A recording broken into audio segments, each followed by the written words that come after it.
panel de esta jornada, en el cual vamos a abordar la temática de prevención y abordaje de las violencias y el acoso en el empleo. Mi nombre es Javier Ciciaro, yo soy oficial del proyecto de la iniciativa Spotlight por OIT. Quiero agradecer en nombre de la OIT a ELA, que nos convocó a ser parte de esta jornada, bueno, también a los colegas de UNICEF, de la UBA y de GROW, que también nos hicieron parte. Bueno, la introducción ya estuvo al inicio de la jornada de por qué este tema lo abordamos, al mismo tiempo que abordamos los temas de cuidado. Y vamos a tener en este segundo panel a dos representantes del Ministerio de Trabajo, a Gerardo Corres, que es jefe de Asuntos Regionales y Multilaterales, a cargo de la Dirección de Asuntos Internacionales, a Cecilia Garau, directora de Protección e Igualdad Laboral, también del Ministerio de Producción y Trabajo de la Nación. Nos va a acompañar Estela Díaz, secretaria de Género de la CTA de los Trabajadores. Vamos a estar también con Alejandro Salvareza, director de Recursos Humanos de Swiss Medical Group. Y nos acompaña también Georgina Estico, cofundadora de GROW Género y Trabajo.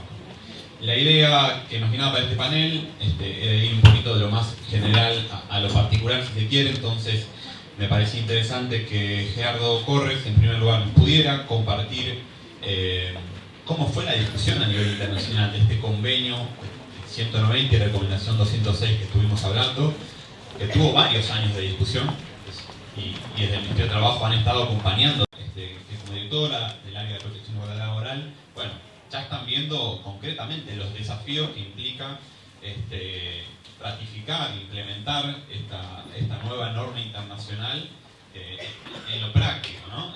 En materia de salud, seguridad en trabajo, en materia de inspección, en materia de discriminación, bueno, algunos.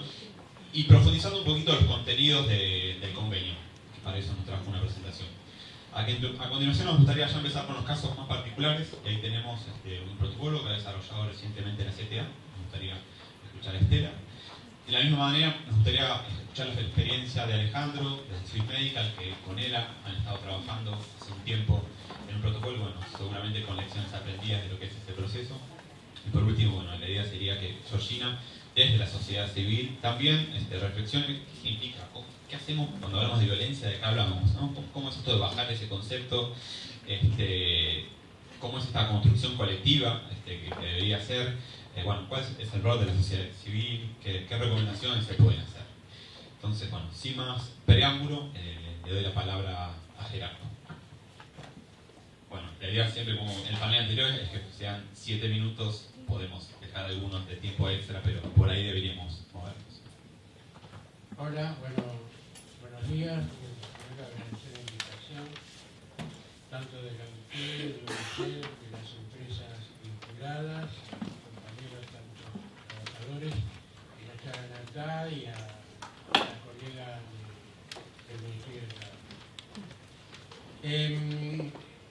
Nosotros llegamos en la primera discusión con una gran expectativa sobre este convenio internacional, porque era el primero que modificaba una tendencia que nosotros veníamos observando prácticamente hacía, ya tengo muchos años en el área internacional, porque hablé desde la caída del sistema soviético, para que ustedes entiendan, donde ahí había empezado un desarrollo de las normas laborales que estaban más orientadas al fortalecimiento de las capacidades sociales, la negociación colectiva, libertad sindical, y algunas normas que se incorporaban que tenían que ver con condiciones inaceptables de trabajo, como podía ser el empleo rural, el servicio doméstico, pero no habíamos podido avanzar en lo que era la construcción de nuevos derechos en el sentido de aplicabilidad a todo el universo de los trabajadores. Un poco, como decía la Declaración de Filadelfia, la relación entre el Estado, las normas y el trabajador. En realidad, este convenio apunta a eso, y a eso nos ayudó mucho otro elemento, que fue la declaración del centenario de la OIT, cuando vuelve un poco a las fuentes y habla de la centralidad de las personas como eje de todo el sistema de normas de la Organización Internacional del Trabajo. La primera parte, la primera discusión de este instrumento internacional no fue una cosa sencilla, porque evidentemente había una situación cultural muy dispersa, muy distinta, en qué se entendía o debería entenderse por violencia laboral, cuáles eran los grupos vulnerables, cómo lo debíamos encarar y en qué situación nos íbamos a encontrar. Por otro lado, este es un concepto, el del convenio 190, que avanza incluso dentro de lo que es, o nosotros entendíamos, el sistema de dependencia laboral, de la noción misma de la ley de contrato de trabajo, porque va mucho más allá, porque abarca más la idea de ciudadanía laboral, más que de relaciones laborales de dependencia. Y abarca tanto al empleador y al trabajador, por eso se habla de la centralidad de las personas en la Declaración del Centenario, que un poco toma el artículo 2 del convenio, cuando nos hace esa referencia amplia al mundo del trabajo y a qué sujetos van a estar incorporados como posibles, digamos así, sujetos pasivos de algún tipo de acción que se dé en el marco de la primera definición del artículo 1 del propio convenio, cuando nos habla de medidas o comportamientos inaceptables o de amenazas de comportamientos inaceptables que busquen causar un daño psicológico, económico, social, etc. Esta idea de nociones que aparecían en el artículo primero y el ámbito de aplicación del convenio del artículo 2 nos marca la complejidad de la discusión. Tuvimos muchos problemas con los musulmanes por el tema de los grupos vulnerables. Tuvimos algunos inconvenientes también con los empleadores para llegar a un acuerdo de dónde era el universo en el ámbito de aplicación del convenio, pero todos pusieron buena voluntad. De hecho, ustedes van a ver que la ratificación del convenio, salvo contados países y sectores muy determinados de los grupos de los empleadores, todos los demás propiciaron tanto la ratificación del convenio como la recomendación. O sea, logramos un instrumento multicultural de respeto a ¿qué? De respeto a la persona. Por eso esa base de este instrumento internacional es un tema de respeto mutuo y lo dice en el preámbulo. Y lo vuelve a reafirmar en el otorgamiento del nuevo derecho subjetivo, digamos, un término para entenderlo, que aparece en el artículo 4. El artículo 4 del convenio nos habla del derecho al disfrute en la relación laboral, evitando cualquier situación de amenaza o violencia al desarrollo de las relaciones laborales. Hay un derecho instalado y hay una gestión que debe un compromiso de gestión del Estado para que ese derecho tenga buena protección y buen nivel de llegada a todos los trabajadores y eventualmente también los empleadores en los términos que dice el artículo segundo del convenio.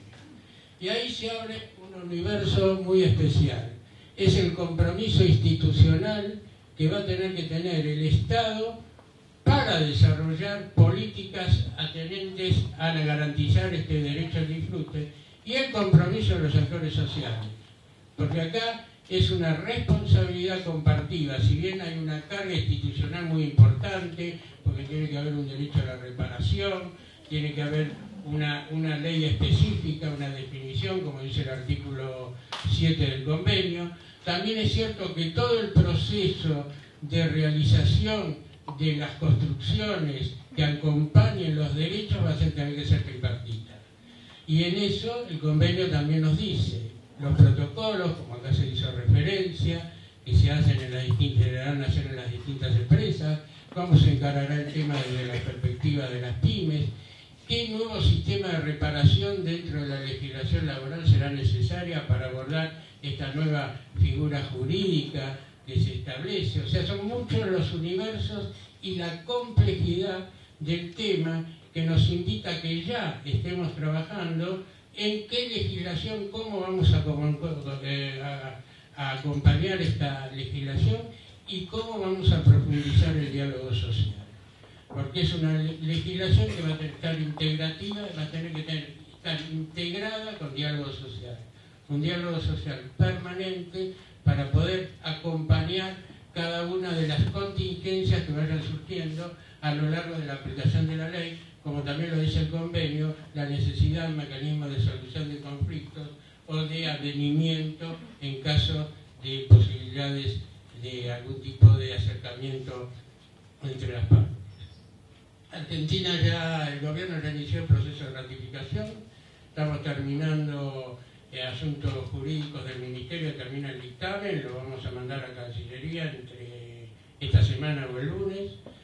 Esperemos el órgano encargado de todo el proceso de ratificación es Cancillería, porque es el titular de la política exterior, entonces tiene que hacer tanto el mensaje al legislativo que firman el presidente y los ministros Fori y el ministro Sica, con los instrumentos certificados por Ginebra, que son originales y que son los que se discutieron, y un dictamen también de Cancillería de la Dirección de Tratados propiciando la ratificación del instrumento internacional.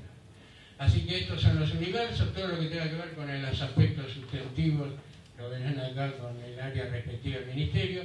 Yo siempre le hice una mención del recorrido que hemos tenido en el campo internacional para la aplicación, para lograr a buen puerto este nuevo derecho que se instala en el marco de respeto mutuo entre empleadores y trabajadores, entre las personas que hacen al mundo del trabajo, porque es mucho más amplio el concepto que abarca violencia laboral. Muchas gracias.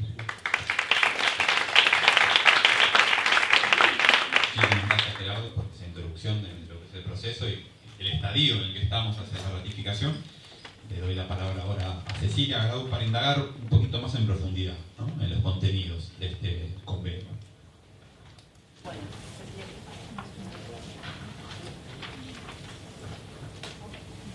buenos días, gracias. ¿Me escuchan? Pero bueno, hablo fuerte. Bueno, ahí está. Bueno, buenos días, gracias a GROW, OIT, ELA y UNICEF por la invitación y compartir esta mañana. Y bueno, como decías, Javier, me convocaron para conversar un poco sobre lo que significa el 190 y la extensión de este convenio en el mundo del trabajo. Y parece muy pertinente abordar este convenio en el marco de una jornada donde hablemos sobre igualdad y equidad en el trabajo.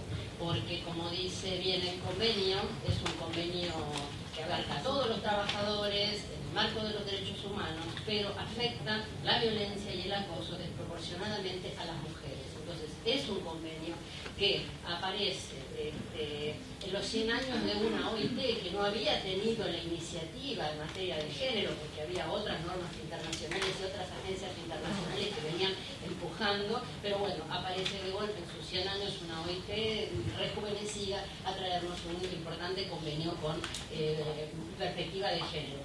Me decía Javier, no sé si todos estamos ya en la misma página con el convenio, pero voy a pasar muy a brocha gorda, si les interesa, sobre qué implica y los aspectos principales del convenio, ¿no? ¿A dónde vamos? Ahí.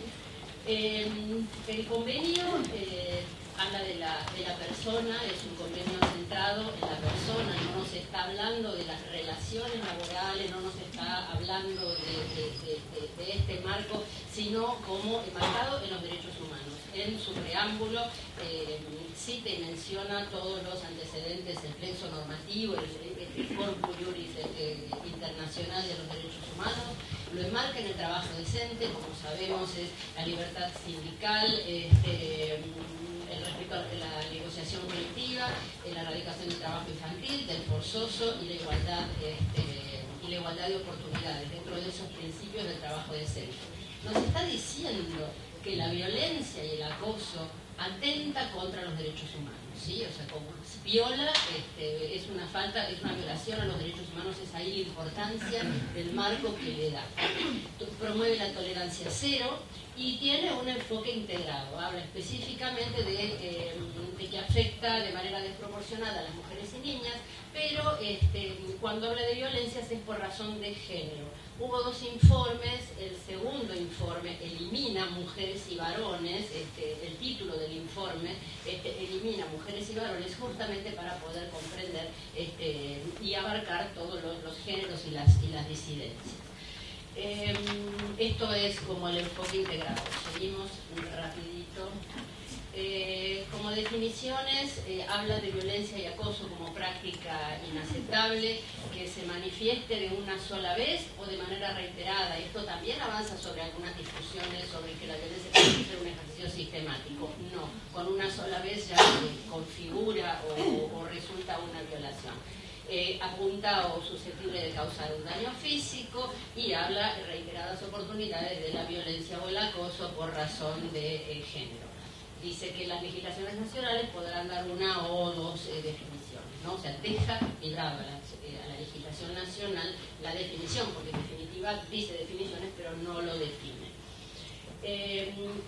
No nos está hablando de relaciones de poder, no nos está hablando de asimetría, o sea, está poniendo a la persona en un plano de horizontalidad. O sea, cualquier violencia puede enmarcar en este tratamiento. No hace falta que sea del jefe, no hace falta que sea...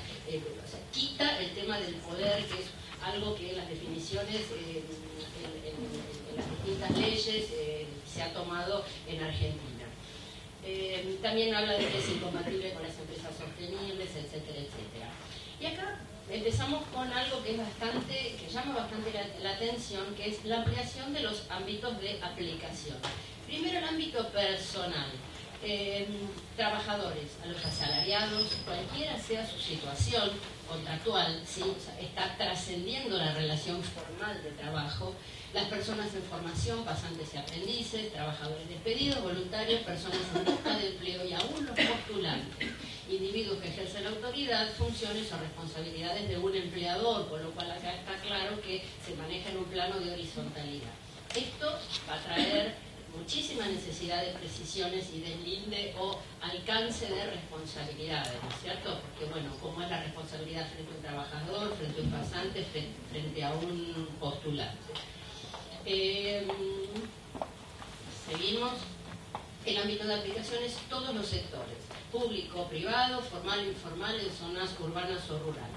La recomendación define algunos sectores, por ejemplo, como especialmente vulnerables, como los sectores de trabajo nocturno, los trabajos que se realizan en soledad.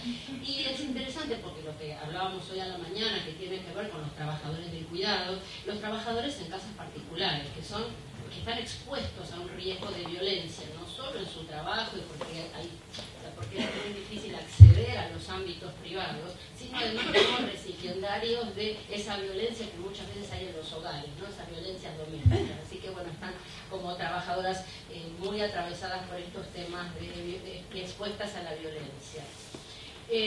Ámbitos de aplicación, también aquí es interesante, hablamos del mundo del trabajo, no hablamos de la relación, espacios públicos, privados, donde se paga, donde descansa, donde come, lugares sanitarios de acceso en desplazamientos, viajes, eventos, o aún en las comunicaciones mediadas por las tecnologías de la información y de la comunicación, los alojamientos, los trayectos, o sea, nos trae un universo de violencias itinerables, ¿no? Al igual que los accidentes de trabajo. Después el convenio nos habla de los riesgos, por lo tanto es importante poner la lupa ahí para tener definiciones adecuadas.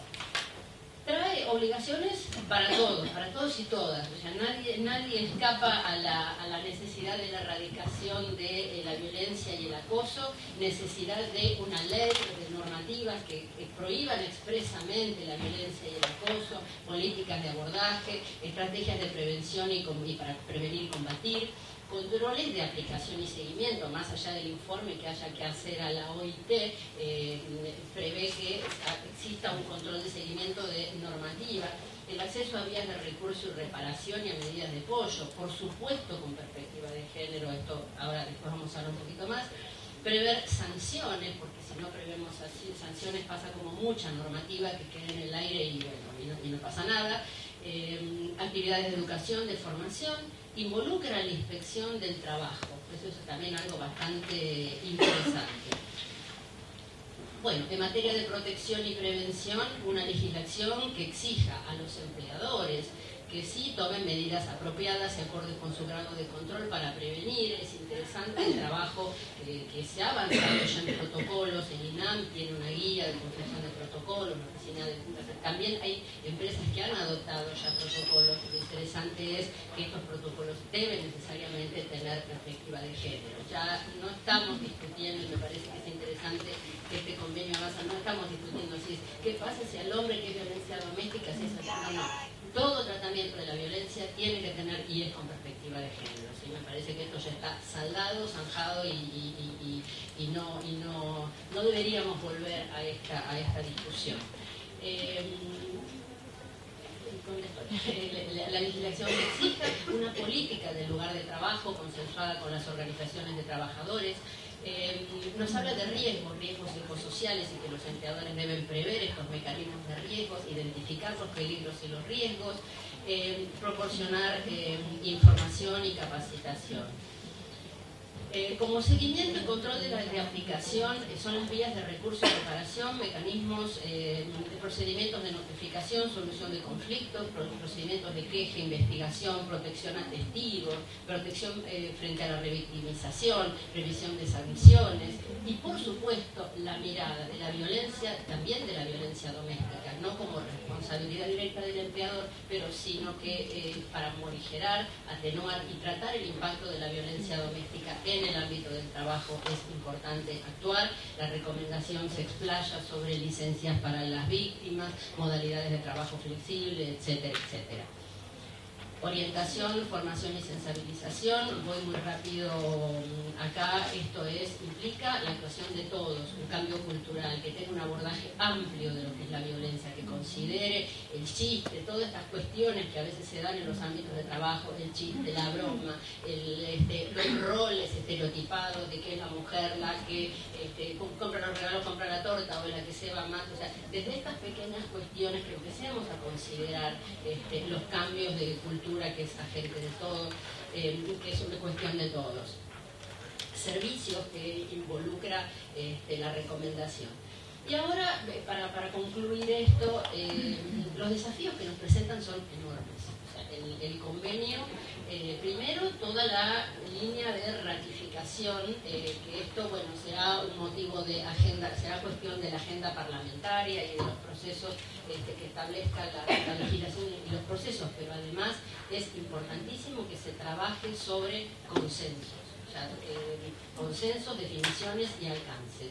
Es importante que se trabaje en una reglamentación, en definiciones, hay que prohibir la violencia y el acoso, y en una armonización normativa. ¿Por qué?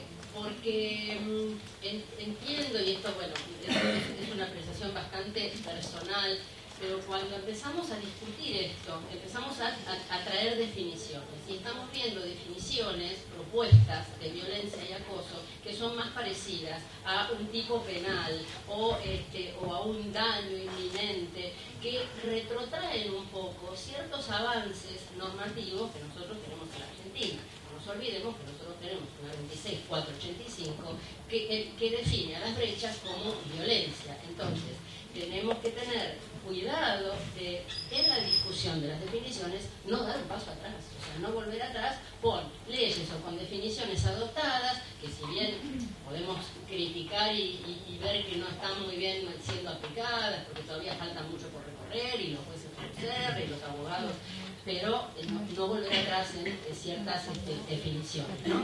Por, bueno, todo lo que sabemos del principio de no retroactividad y progresividad de los derechos humanos, ¿no? Cómo volver atrás. Después especificar alcances, responsabilidades. Después otros desafíos enormes es la aplicación y el aterrizaje del convenio en todas las estructuras gubernamentales, ¿no? O sea, y todo el presupuesto que esto acompaña. Una infraestructura institucional y estatal que prevea la solución de estos conflictos. O sea, primero a los empleadores proveer mecanismos y protocolos para que el conflicto no escale, porque importa la preservación del puesto y el lugar de trabajo. Si entonces la idea es que el conflicto no escale o no se judicialice, si se puede evitar. Pero por otro lado, dentro del Estado, los mecanismos de solución. A dónde pueden recurrir las víctimas y adecuar y articular esta infraestructura estatal. En muchas oficinas de género, hay muchas oficinas de atención a las víctimas, también hay oficinas de violencia laboral que a veces no tienen perspectiva de género. Y bueno, y todo esto es necesario hacer un trabajo de homogeneizar porque en definitiva a veces no se sabe a dónde se recurre. Por suerte, la 27499, que es la ley Micaela, va a ayudar a poner a todos los funcionarios en perspectiva de género que tengan que atender, que tengan que hacer la atención de las mujeres. Ya voy terminando. Generar todo un sistema sancionatorio, la capacitación a los funcionarios, también el sector privado, ¿no? O sea, las empresas, trabajarlo a nivel riesgos de trabajo, trabajarlo con la ART, porque a la luz del convenio nombra y lo denomina como riesgo de trabajo. Y el cambio cultural que nos debemos. Nosotros estamos, es importante discutir todo esto, tenemos un año, a partir de que Argentina ratifique, el convenio es un año, el convenio tiene fuerza del tratado internacional una vez ratificado, y va a ser necesario estar muy presente y trabajar mucho sobre este convenio. Nosotros invitamos siempre a trabajar desde la comisión tripartita, desde la CEDIO, en una subcomisión, que es la subcomisión dedicada a un espacio de diálogo tripartito y cuatripartito para conversar y avanzar en este convenio, y bueno, definiciones y avanzar por los protocolos de asistencia. Me quedé sin tiempo, les agradezco mucho y quedo a disposición para seguir conversando sobre este tema. Muchas gracias. Muchas gracias, Cecilia, por hacer el esfuerzo de resumir el convenio en unos pocos minutos. Yo creo que nos pasaste las ideas clave, efectivamente. Le voy a dar la palabra a Estela Díaz, secretaria de los Trabajadores. Bueno, muchas gracias por la invitación. Buenos días para todas, para todos. Yo quisiera en principio señalar, voy a hablar de lo que hemos hecho en particular en nuestra central respecto al tema del abordaje de la violencia, pero como este planteo quiero partirlo desde señalar en qué contexto nace esta política, porque es hija de un contexto determinado, sin dudas no podría haber sido posible en otro momento histórico, y tiene que ver con la enorme movilización del movimiento feminista y de mujeres, y situaría el Ni Una Menos y el 2015 como un punto de inflexión en ese sentido. No porque hayamos empezado a hablar en ese tiempo de violencia de género, nuestra central tiene una agenda sobre la violencia y una perspectiva de género desde su nacimiento. De hecho, tuvimos Secretaría de Género y Participación con cupo en el año 2000, antes que exista la ley de cupo.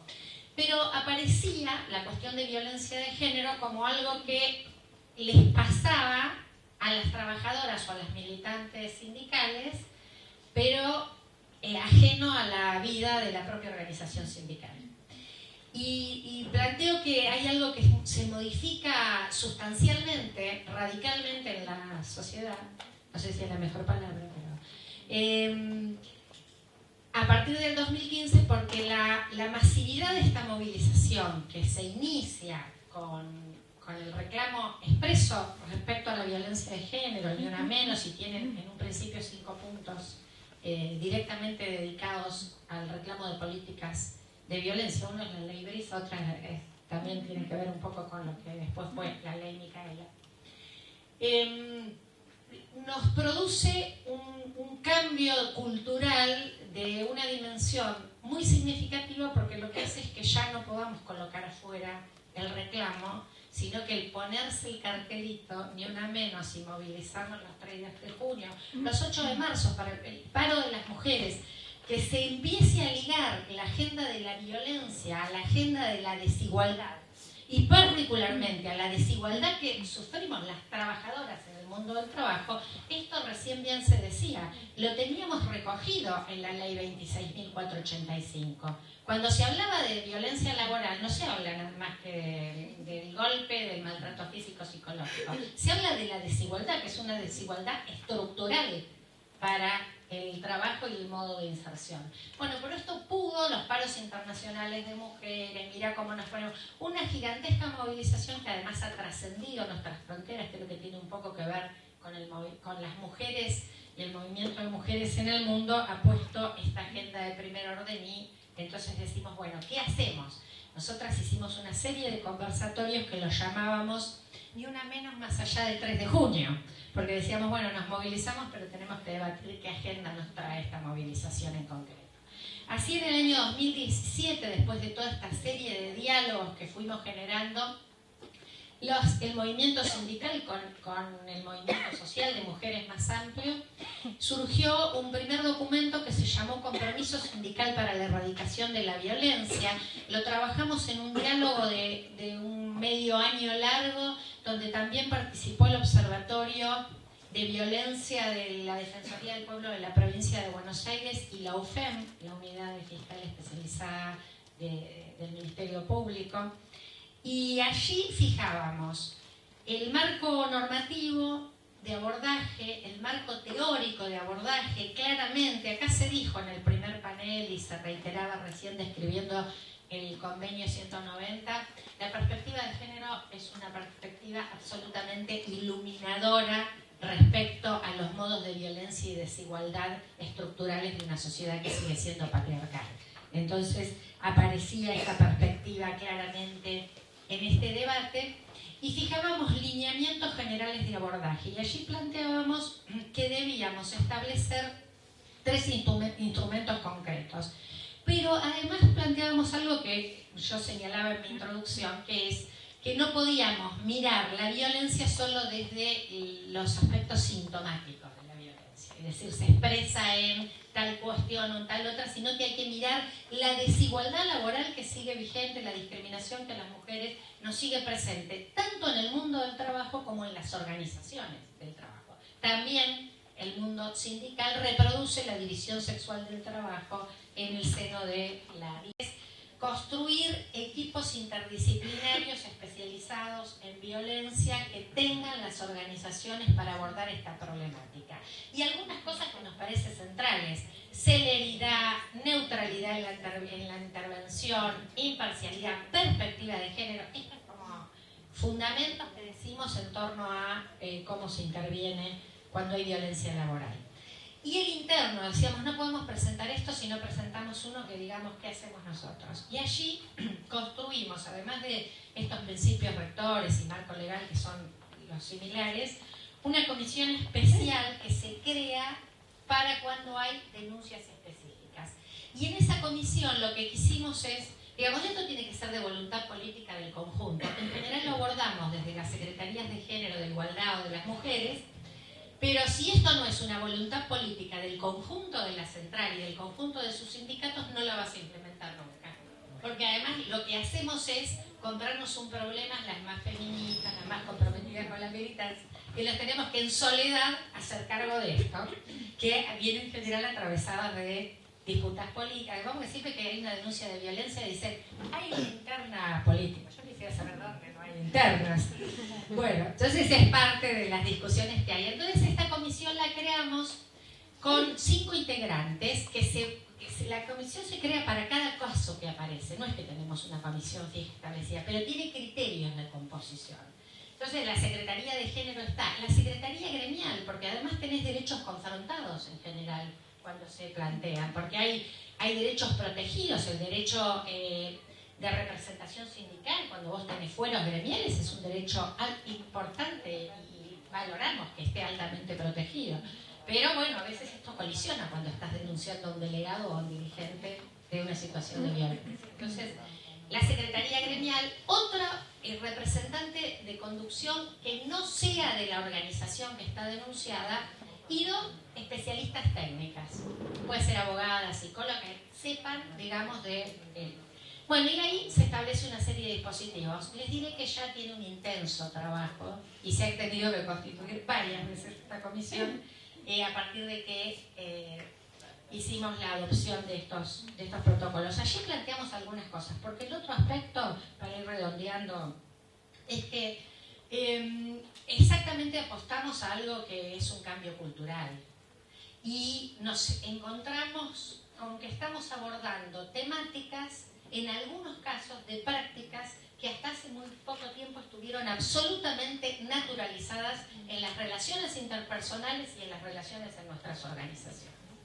Entonces allí no todo es tan claro respecto a cómo proceder y qué decisiones tomar, porque hay una enorme escala de grises que casi le diría que atraviesa mucha y la mayoría de las situaciones. Y esta relación de lo público y lo privado, para nosotros la verdad que el convenio 190 lo tuvimos muy presente porque ya conocíamos todos los documentos de debate y aunque no esté aún ratificado por Argentina y adoptado, para nosotros fue un instrumento fundamental en todo el proceso de debate de los protocolos. Nos zanjó aspectos como la cuestión de la violencia cuando es doméstica, familiar, porque te dicen, bueno, pero si es el mejor delegado que tenemos, el mejor representante gremial, claro, casi mata a la mujer, digamos. ¿Eso afecta la vida sindical? ¿Afecta la representatividad sindical? Bueno, son debates que atraviesan claramente y que hasta hace poco no eran abordados por los sindicatos como una problemática que debía tenerse en consideración. Bueno, estamos frente a transformaciones sociales significativas y muy importantes en ese sentido, nada sencillas, nada fáciles, pero muy auspiciosas, sobre todo pensando, bueno, que podamos pensar en un contexto de donde el eje del trabajo vuelva a ser fundamental, donde haya producción, empleo de calidad. Bueno, en contextos retractivos son más difíciles estos debates, porque cuando hay pérdida de empleo, convenios a la baja, destrucción de puestos de trabajo, crecimiento de la informalidad y la pobreza, y un contexto que alienta a la violencia social, es mucho más difícil abordar estas problemáticas porque tenés que estar en temas de defensiva. Creo que el movimiento feminista y de mujeres, del que nos sentimos parte y hemos sido parte en este debate del movimiento sindical, donde tenemos muchas mujeres jóvenes sindicalistas que dan estas peleas, nos ha posibilitado, en un contexto de mucha defensiva para el mundo del trabajo, poder dar estos debates de ampliación de derechos que son auspiciosos pensándolo en contextos de expansión de derechos para el mundo del trabajo. Así que cierro diciendo además que también hay algunas cosas que toma el convenio 190 que nuestra central la hemos reivindicado mucho, como por ejemplo aspectos como la licencia por violencia de género. Nuestros sindicatos son de los primeros que tuvieron convenios por licencia por violencia de género, pero la verdad que necesitamos que se levante el piso de la ley marco. La ley de contrato de trabajo ha quedado atrasada, se habló en la mesa anterior de todo el tema de licencias, cuidados, corresponsabilidad, trabajo y familia, actores que tienen que ver con esta responsabilidad. Esos temas también hacen a esta discusión. Y bueno, y el desafío que tomamos todos nosotros para adelante es que debemos revisar nuestros estatutos sindicales. Quedan profundamente cortos porque han sido en general estatutos que mi perspectiva de género, ¿no?, vienen de una legislación que ha quedado con una perspectiva donde sabemos que las mujeres en el mundo del trabajo parecíamos invitadas temporalmente. Bueno, esto claramente no es así, y así que bueno, mucho desafío, mucho camino recorrido, pero bueno, claramente mucho desafío, y esperamos que pronto se ratifique el convenio 190. Es un instrumento que favorece muchísimo para todo este trabajo que ya venimos haciendo también las organizaciones sindicales.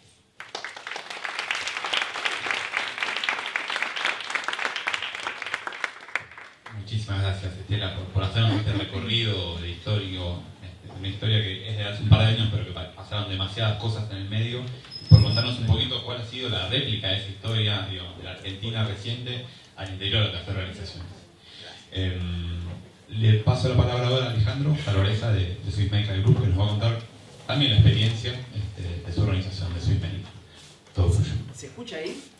¿Puedo hablar sin micrófono? Yo prefiero hablar parado. A los efectos prácticos no hay mucha diferencia, porque mi altura es más o menos lo mismo. Así que, Igual prefiero con el micrófono por las cámaras. perfecto. Entonces, odio hablar con micrófono, pero no hay más remedio. Yo les voy a contar la experiencia de Swiss Medical, que es lo que nos pasó a nosotros, cómo vimos nosotros lo que pasaba. Voy a tratar de ceñirme a los 7-10 minutos para no pasar. Es bastante parecido a lo que contó Estela de la CTA, pero desde el ámbito privado.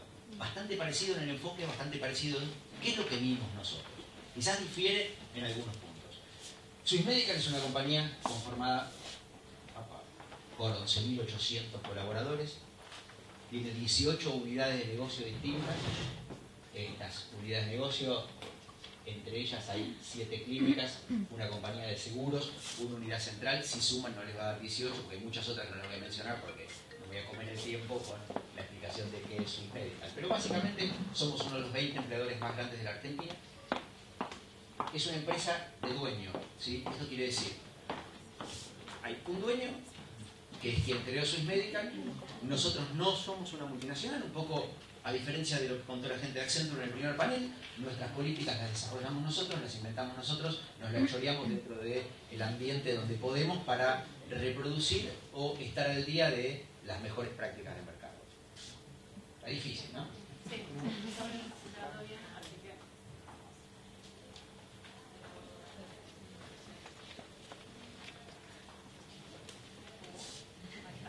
Perdonen los hijos, pero Todo se descompone cuando hablo yo, ¿no?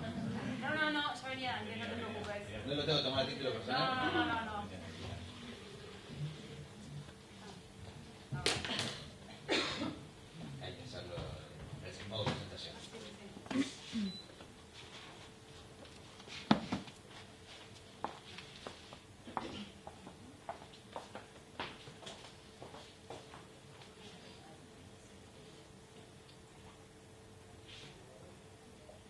Ahí está. Tenés un minuto más. Por lo menos, penalización tiene que ser minuto y pico, ¿cierto? Muy bien. Entonces, a partir de acá, nosotros entendemos que desde hace 2 años nos cambió la vida. Y nos cambió la vida en función de un episodio particular que hizo que cambie la relación entre los hombres y las mujeres. Es difícil pensar en algo que le haya cambiado la vida a todos al mismo tiempo. En general, cuando uno piensa en un hecho histórico, lo primero que se le ocurre son las Torres Gemelas. A partir de Torres Gemelas, a todos nos cambió la vida. Nos cambió cómo viajamos, nos cambió la seguridad, nos cambió las relaciones internacionales, etcétera, etcétera. Algo en la vida de las empresas cambió hace 2 años. ¿Se les ocurre esto? Algo pasó, menos de 2 años. Porque en realidad lo que pasó fue que el 5 de octubre del 2017 el New York Times saca una nota sobre Harvey Weinstein. Entonces dice que este tipo, que era un productor de Hollywood, estuvo pagando por el silencio de todas las mujeres que había acosado a lo largo de su vida.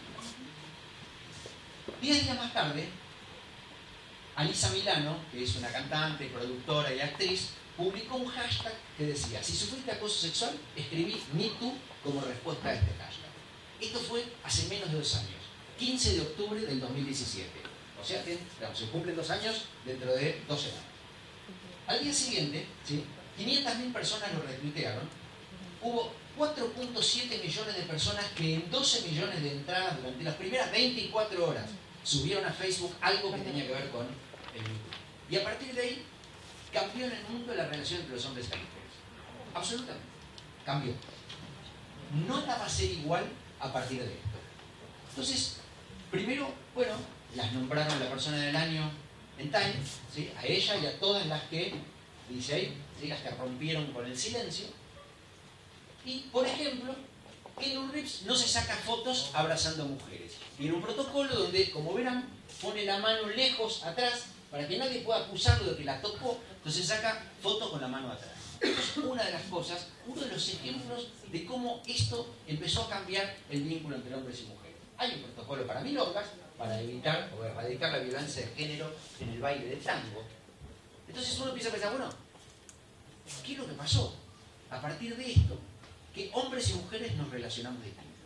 Entonces, ¿qué pasó en las empresas? Bueno, Andrés Jatún, que es un periodista de La Nación, hace poco, en una nota, habló de las cosas que a partir del MeToo se hablan y que antes no se hablaban. Bueno, están empezando algunas compañías a pensar en poner vidrios en las oficinas para que lo que pase adentro no sea privado. En ciertas cenas, digamos, colegas femeninos y masculinos, las compañías están empezando a prohibirlo, o por lo menos a revisarlo. Evitar viajes corporativos donde viajen un hombre y una mujer. El otro día me contaba una compañía multinacional, el líder de legales de una compañía multinacional, que si en un viaje corporativo viajan un hombre y una mujer, no se pueden alojar en el mismo piso. Y que en el protocolo interno, si les toca el mismo piso, el hombre tiene que bajar después a la conserjería a pedir que lo cambien de piso. Cosas como estas están pasando y, por supuesto, en un extremo, alguna compañía pensó no hacer reuniones de A2 cuando uno de los dos sea mujer, por el riesgo que insume a las demandas dentro de la compañía. ¿Qué pasó en las empresas? En Nike volaron 2 de los principales responsables a partir de denuncias de acoso, después se le siguieron 11 más. Uno de los cofundadores de Pixar tuvo que dejar la compañía por su comportamiento inapropiado. ¿Qué pasó en la Argentina? Bueno, Coca-Cola nombra por primera vez a una gerente general mujer. La Unión Industrial Argentina por primera vez nombra en la mesa chica a una mujer. ¿Saben lo que pasó cuando quiso ir al baño? No había baño de mujeres. Unión Industrial Argentina. Esto es 2019.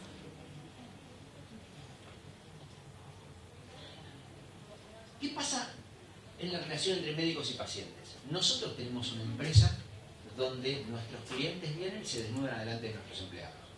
Es algo bastante raro. No sé si en las empresas de ustedes pasa esto, pero esto genera una cantidad de picos de conflicto, puntos de potenciales de conflicto que tenemos que atender. Los médicos empiezan a pedir algún tipo de protocolo para atender a los pacientes, sobre todo para atender a los pacientes menores, dejar la puerta abierta, que haya un tercero, cómo hacer una ecografía. Imaginen todo lo que está relacionado con la obstetricia. Cuando nuestros líderes hablábamos de estos 3 puntos de conflicto e intentábamos formarlos en estos aspectos, nos damos cuenta que en este último tiempo todo lo que tiene que ver con acoso y bossing ha tomado un tiempo y una dedicación particular. Porque lo que hasta ahora llamábamos bossing se transforma en violencia, y lo que llamábamos acoso, que hasta ahora, o por lo menos hasta hace 2 años o de los últimos 2 años para acá, era cada vez menos frecuente. Se transforma en algo cada vez más frecuente. Y entonces empiezan las denuncias dentro de la compañía, empiezan las denuncias sobre clientes hacia empleados de la compañía, y empezamos a tener que manejarlo en recursos humanos. Y la verdad, no nos sentíamos capaces de hacerlo. Al principio lo hacíamos, bueno, lo seguimos haciendo, por supuesto, pero sin alguna metodología para poder hacerlo. Entonces, bueno, decidimos que en algún momento teníamos que empezar y que entendíamos que el momento era hora de desarrollar un protocolo para el abordaje de los casos de violencia y acoso sexual en el trabajo. Porque ahora, bueno, esto nos lo enseñó la gente de ELA, la ley de ambiente libre de humo tiene menos de 10 años. No sé ustedes, pero yo viajé en aviones donde hasta la fila 20 era no fumador y de la 21 para atrás era fumador. O sea, hoy uno lo piensa, es un delito. Sin embargo, se consiguió y nadie fuma en las compañías. Que nos hemos criado con estos modelos cómicos, ¿sí? Que nos hemos reído de esto, de quienes compartíamos en el colegio al día siguiente, qué divertido había estado. Hoy ni se nos ocurre pensar que esto pudiera estar en la televisión. Tinelli cortando una pollera tiene menos de 3 años. Menos de 3 años. ¿Se imaginan ahora una escena donde Tinelli le corta la pollera y la deja en tanga a una chica en la televisión en horario central? Lo matan. Y con razón. Entonces, esto es lo que ha cambiado. No solo esto, me parece que un poco como bien decía Estela, los movimientos que vienen de mucho antes del 2017, pero que también nos interpelan y nos obligan a trabajar sobre alguna forma de, bueno, abordar esto de una manera distinta. Y sobre todo el Día Mundial de la Mujer Trabajadora, la marcha del 8 de marzo, que se produjo en todas las capitales del mundo al mismo tiempo. Bueno, ¿qué hicimos en Recursos Humanos? Reconociéndonos ignorantes y entendiendo que teníamos que abordar una acción global para nuestros 11.800 trabajadores, más, bueno, de alguna manera las empresas que trabajan con nosotros, decidimos acercarnos a ELA, pedirle que nos dé una mano, porque además había que capacitar, nosotros no nos sentíamos capaces de capacitar a nuestros líderes y sobre todo a nuestros gerentes, que era el primer grupo al cual teníamos que acercarnos, directores y gerentes, para contarle esto. Bueno, nos juntamos con la gente de ELA, nos dieron una mano, buscábamos establecer principios basados en el respeto, el reconocimiento de las diferencias, reconocer el impacto en el clima, en la conflictividad e instrumentar herramientas de prevención y alerta temprana. Hicimos foco en lo invisible, un poco también lo que decía Estela, ¿no? Claramente, en el iceberg de las violencias, foco en lo invisible, en las microconductas machistas que en definitiva son las que van a desembocar, no siempre, pero si hubo un femicidio, seguro que todo lo demás sucedió previamente, y bueno, y esto es lo que nosotros intentamos cortar desde nuestro trabajo. Tipificamos las conductas como conductas leves, y saquen la foto y lo paso. Como conductas leves y con conductas graves. En realidad intentamos de esta manera acercarle a nuestros líderes, bueno, qué tenían que mirar y cuáles eran las cosas que tenían que preocuparse. Hicimos una capacitación primero de todo el equipo de recursos humanos, formamos un comité de convivencia y ética laboral muy similar a lo que contó también Estela de la CTA. En este comité hay 3 varones y 3 mujeres, y uno de los integrantes del comité no pertenece a la compañía, porque lo que tratamos es que haya una mirada desprovista de la mirada corporativa de quién es cada uno de los que eventualmente podría estar llegando su caso al comité. Capacitamos a 1.200 líderes, iniciamos esto en el mes de febrero-marzo, los capacitamos durante 2 o 3 meses, duró todo el tiempo en que dimos la vuelta, y finalmente hicimos una campaña que se llama Estate Alerta. Es una campaña donde intentamos contarle a los colaboradores lo que pasaba, qué cosas debían preocuparse, y de alguna manera brindar canales para que hagan su denuncia en forma anónima o no. Al frente se puso a quien les mostré al principio, que era el dueño de la compañía. Este es una página de nuestra intranet donde está a través de un video contando que él quiere que seamos una empresa libre de violencia y acoso, y que se compromete a hacerlo. O sea, el número 1 de nuestra corporación se comprometió con todos los colaboradores. A partir de ahí, bueno, un poco qué pasó luego de lanzar la campaña, que lanzó en agosto, con lo cual en un poco tiempo, pero sí lo que les podría decir es que de un promedio de 0,80 denuncias por mes, estamos teniendo 7,33. Esto es 800% aumento. Uno debe pensar, o por lo menos en nuestro pensamiento, no sabemos lo que va a venir. Por ahí siguen creyendo, por ahí se ameseta o disminuye. Entendemos que había algunas denuncias contenidas y la gente no sabía por dónde volcarlas, y que a partir de la presentación del protocolo, el video y demás, bueno, aparecieron y se generalizaron. Hasta acá un poco nuestra experiencia en 7 minutos, así que después si quieren preguntar algo, bienvenidos.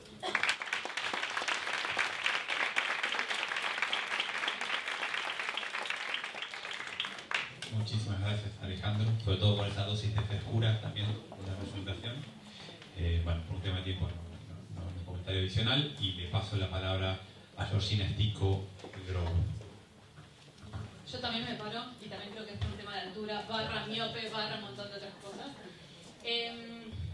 A ver, yo vengo como parte de hoy de la sociedad civil, pero también hemos participado de otros procesos, bueno, y acá está la gente de Provincia RT, que pasaron por procesos parecidos, así que queremos traerles un poco lo que aprendimos en todo esto. Pero antes de nada quiero preguntar quiénes son los que nacieron antes del 1989. Todos. Ok, somos un montón. A ver los que nacieron después para tener una idea de la población.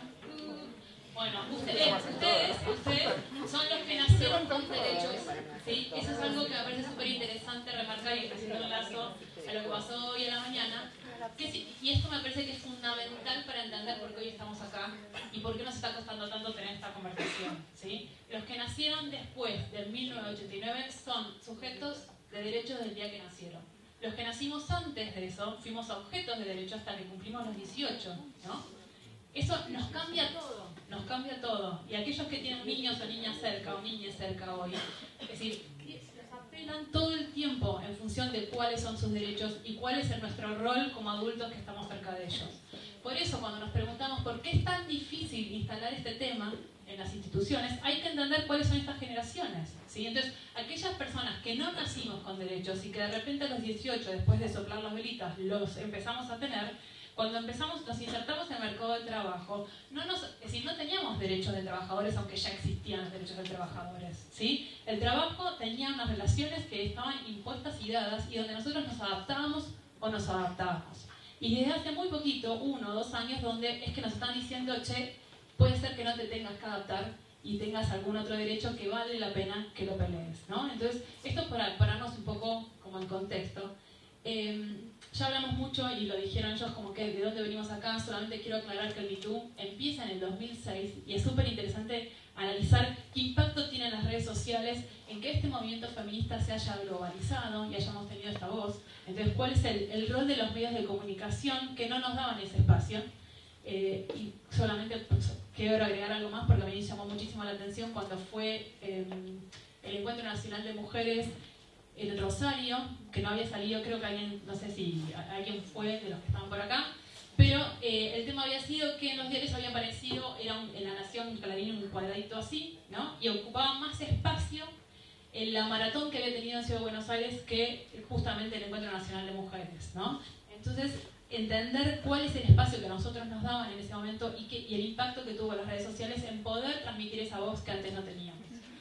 Obviamente esto trajo una tensión que llegó a las empresas, y esto hago eco a lo que decía Alejandro, donde empiezan a generarse ciertas preguntas y ciertas incomodidades que antes no estaban. No es que la violencia no existía, ¿no? Y por supuesto tenía otro nombre, pero eran relaciones laborales. Y no nos preguntábamos si ese chiste de mal gusto era un chiste de mal gusto, o era acoso, o era violencia, o cómo se podía tener, ¿no? Entonces, lo interesante es que este movimiento que a través de las redes sociales se moviliza y se globaliza, llega después a la empresa.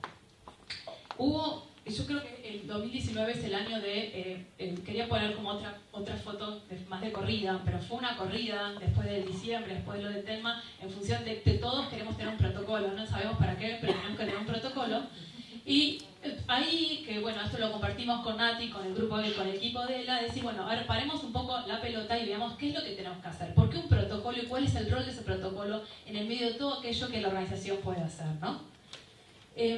Y en ese sentido, que hoy un poco fue saltando, pero quería como llevarlo al principio de todo, es la importancia de revisar nuestras creencias. Es decir, tenemos que pensar y revisar cómo es esta cultura en la cual nosotros vivimos, que obviamente no es la misma en Capital Federal que en el interior del país, y aquellos que están en empresas multinacionales también lo van a ver, que es muy difícil, porque no es lo mismo ser argentino que estar en Colombia, o en Uruguay, o en Chile. Y estas creencias, esta cultura, este sistema de creencias, cómo nos impactan en estas relaciones laborales, ¿no?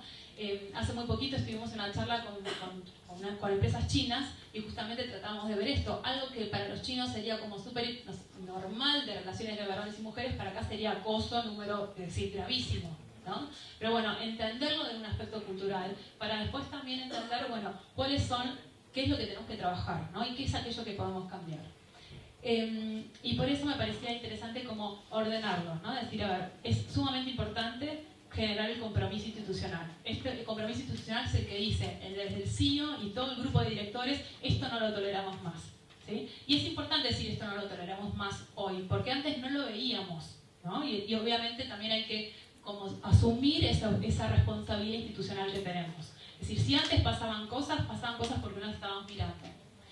Hay que promover la transformación cultural, que es largo, y hay que darse paciencia, porque justamente no solamente tenemos el aspecto generacional, sino que también tenemos todo este aspecto cultural, de que venimos a desarmar las maneras en que nos estamos movilizando, en que nos relacionamos entre todos, y finalmente esto de atender y actuar ante denuncias, que para eso es con los protocolos, ¿sí? El protocolo ayuda un poco en todos, pero finalmente lo que viene a hacer es atender una denuncia. Lo que estamos diciendo y el mensaje que estamos transmitiendo es, si pasa algo te voy a escuchar. Y me parecía sumamente interesante, hay un montón de información en función de cómo se puede prevenir y qué es lo que podemos hacer para que esto no exista, pero en general hay un par de estudios que indican que hay mucha menor incidencia en aquellas organizaciones donde se está trabajando la diversidad. En espacios que son diversos se reduce la cantidad de casos que hay de violencia y de acoso. ¿Por qué? Porque estamos acostumbrados a relacionarse desde otros espacios. Obviamente en espacios masculinizados es donde es más difícil trabajar estas temáticas, porque hay que desarmarlas. Hay mucho más que desarmar, ¿no? Porque la violencia en los varones también está instalada como lo natural y lo que no se habla.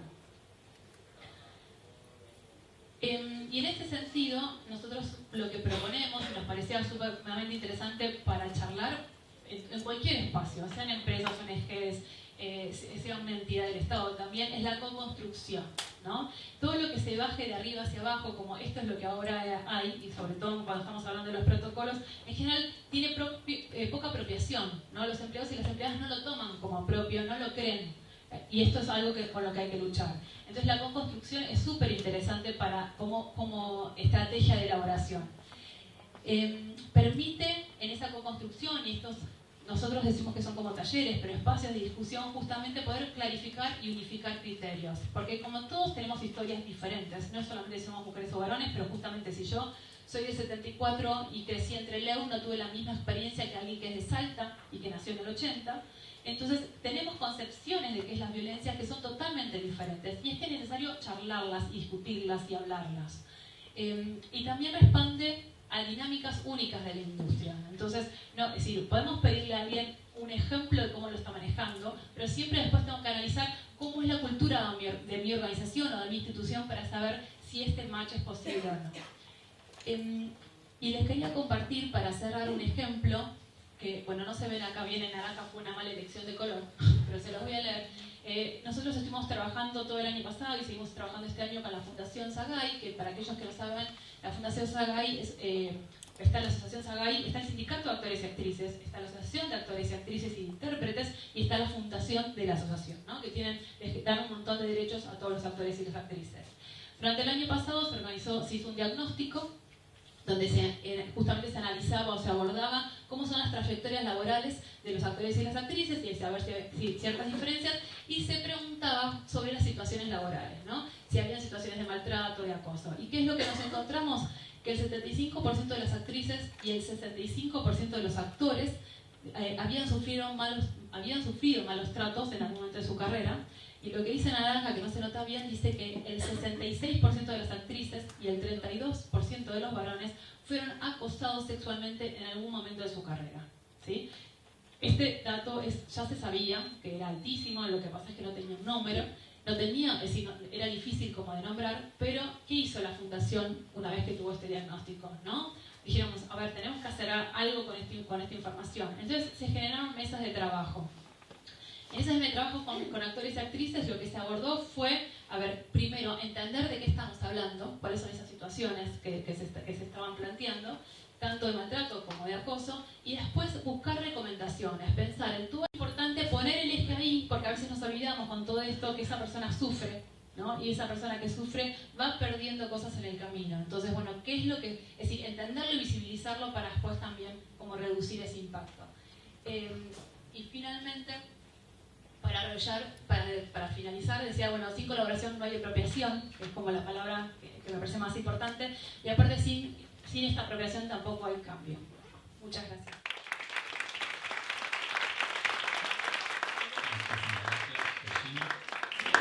Interesante la presentación. Bueno, a ver, creo que ya estamos en horario, pasados de hecho un poquito, algunos integrantes del panel de hecho se tenían que retirar. No sé si hacemos ahora el momento de preguntas o lo postergamos un ratito. Dale, abrimos entonces para una o dos preguntas del público. Gracias, Estela. Si alguien se anima, ¿no?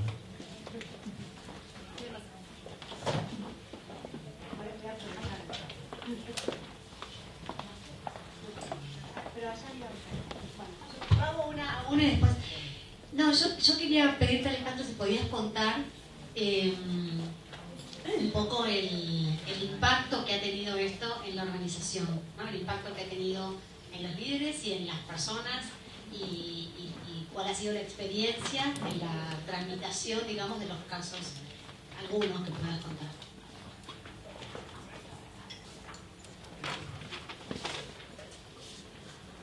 Bueno, ¿se escucha ahí? Sí. La verdad que el impacto fue altísimo, creo que a todo nivel. Desde la primera presentación que le hicimos al equipo de recursos humanos, donde la gente empezó a traer ejemplos de cosas que había vivido y cómo las había resuelto. Por supuesto que cada uno, desde su sesgo personal, intentó opinar. Cometí el error de en esa reunión con la gente de recursos humanos hacer un comentario absolutamente sesgado a lo que yo pensaba.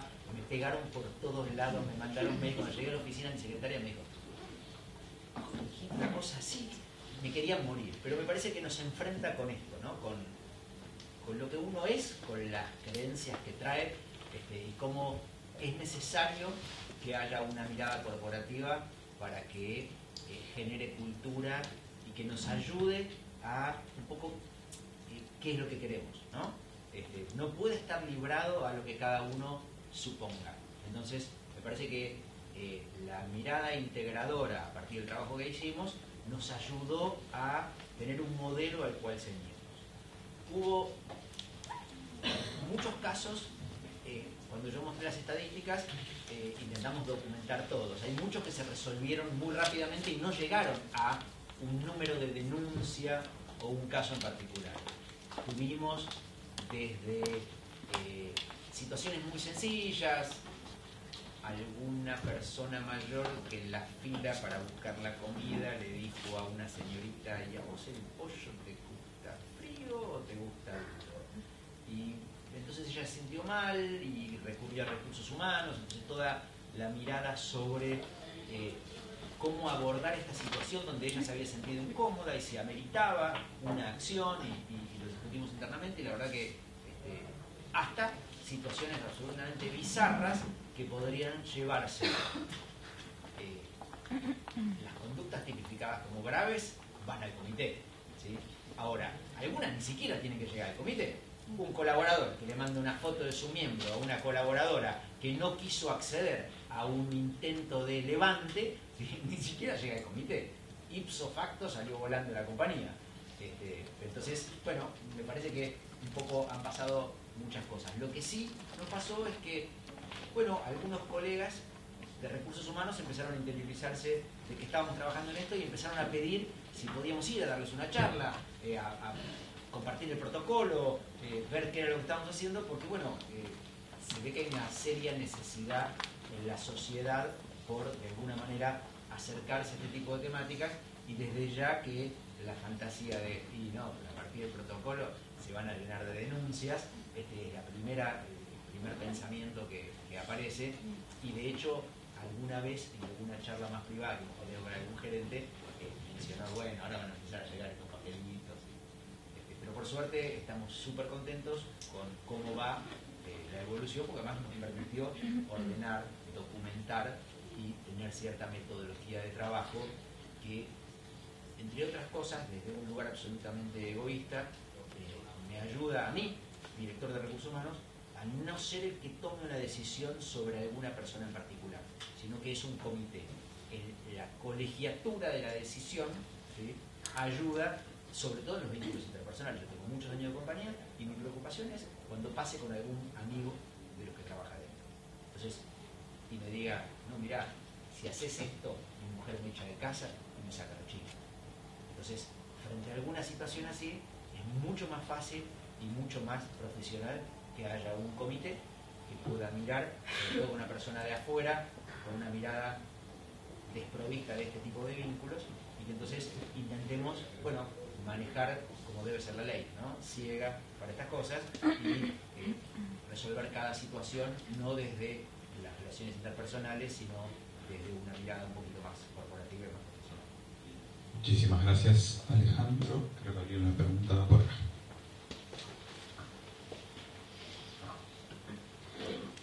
Quería hacer una pregunta con respecto al convenio.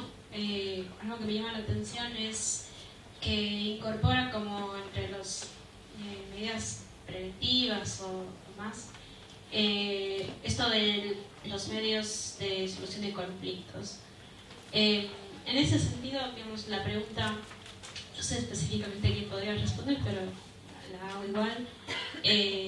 En las situaciones de que se presenten, ¿no?, tomando en cuenta lo que había comentado Georgina sobre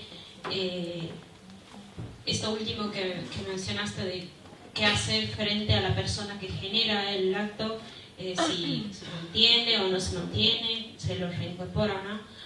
¿Cómo se afronta, digamos, una disposición del convenio que, digamos, invita a resolver de manera pacífica el conflicto sin llevarlo a otros mecanismos, y que esa medida no signifique, digamos, lo que normalmente en el ámbito ya judicial se piensa con respecto a los problemas que genera esos mecanismos, es decir, presentar a la persona acosada o violentada ante a dialogar, digamos, con la persona quien efectúa la violencia. Bueno, voy a tratar de responder tu pregunta.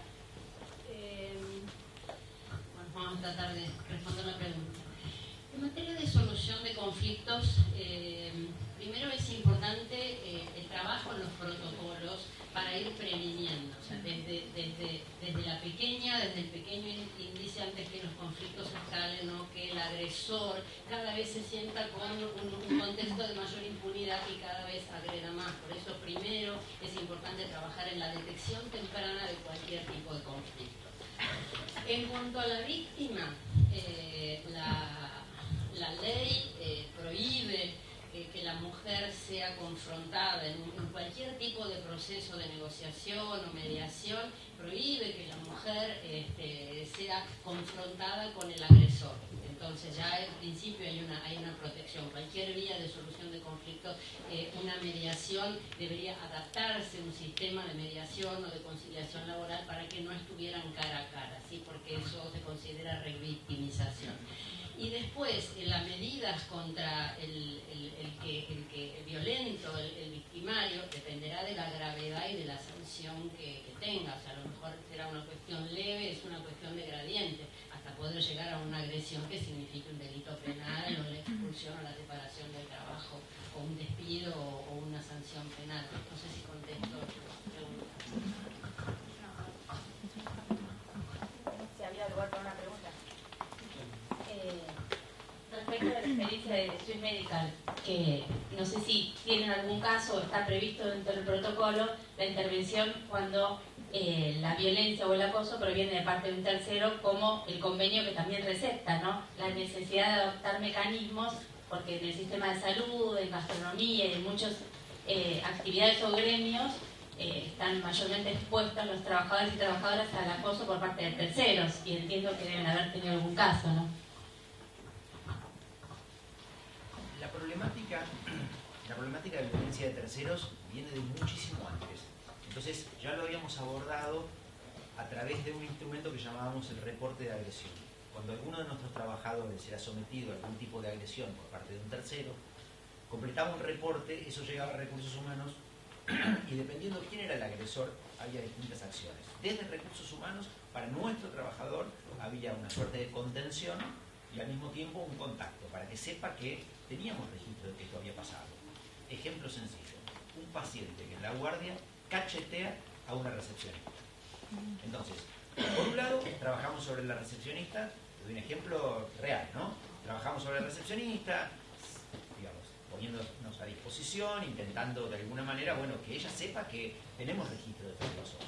Por otro lado, dependiendo del tipo de paciente que sea, se habla con recursos humanos. En el caso de que sea un paciente corporativo, se habla con recursos humanos de la compañía para hacerle saber que uno de sus colaboradores ha tenido una actitud violenta para uno de nuestros colaboradores, y en el caso de que sea un paciente directo, se ha llegado a la evaluación de la expulsión del sistema. Lo que pasa es que desde el área legal hay mucha reticencia y, bueno, de todas maneras hemos tenido acciones y hemos llegado a que alguien lo llame y le manifieste la preocupación por parte de la compañía. Lo que intentamos con esto es, de alguna manera, abordar los dos puntos, ¿no? Y sobre todo el ámbito de recursos humanos, lo que nos importa sobre todo, que son nuestros trabajadores, que se sientan contenidos y que, bueno, que sientan que más allá del nivel de exposición que tienen a estas cosas, hay una compañía que los respalda y que no los deja solos frente a este tipo de situaciones. Así que en este tipo de cosas con terceros, desde hacía mucho tiempo lo teníamos. Lo que implementamos ahora sobre todo tiene que ver con los vínculos adentro de la compañía. Hago una aclaración que por ahí Cecilia después lo dice, lo va a reforzar, pero en el convenio, que es súper interesante, también es como habla, como que también lo decía Gerardo más temprano, ¿no? Lo ve al trabajador como ciudadano, no lo ve como solamente como trabajador, y en toda su trayectoria de trabajo, justamente no es que tiene que ser otro trabajador, otro compañero de trabajo que ejerza la violencia, sino que es cualquier persona con la que te encuentres por el hecho de estar realizando tu trabajo, ¿no? Entonces justamente tiene que ver con este tipo de trabajos o con, por ejemplo, no sé, pienso en las productoras audiovisuales, que también es otra industria donde este tema está avanzando, donde quizás a veces el que ejerce la violencia es un trabajador de otra empresa, ¿no? Que viene a la productora a ejercer. Bueno, y tenés ahí un montón de otras relaciones que hay que abordarlas y que también lamentablemente te lleva es una complejidad, ¿no? A trabajar con la otra empresa que es la empleadora de esa persona que ejerce la violencia. Pero bueno, eso hay que hacerlo. Y en función de lo que preguntabas también vos, y sumando lo que decía Cecilia, hay que ver cada caso en particular en función de qué es. Creo que cuando se pone ahí la mediación se está pensando, hay que entender el contexto en donde se genera este convenio y la multiplicidad de personas que tienen una mirada distinta, por eso es que no hay una definición sobre la violencia y por ahí llega lo de mediación como una medida conciliatoria, ¿no? Pero que quizás acá en la Argentina no sea algo que uno vaya a aplicar. Brevemente, que respecto de la violencia hacia el trabajador de un tercero, el convenio habla de tolerancia cero y en todos lados, entonces es importantísimo que la tolerancia cero sea cero.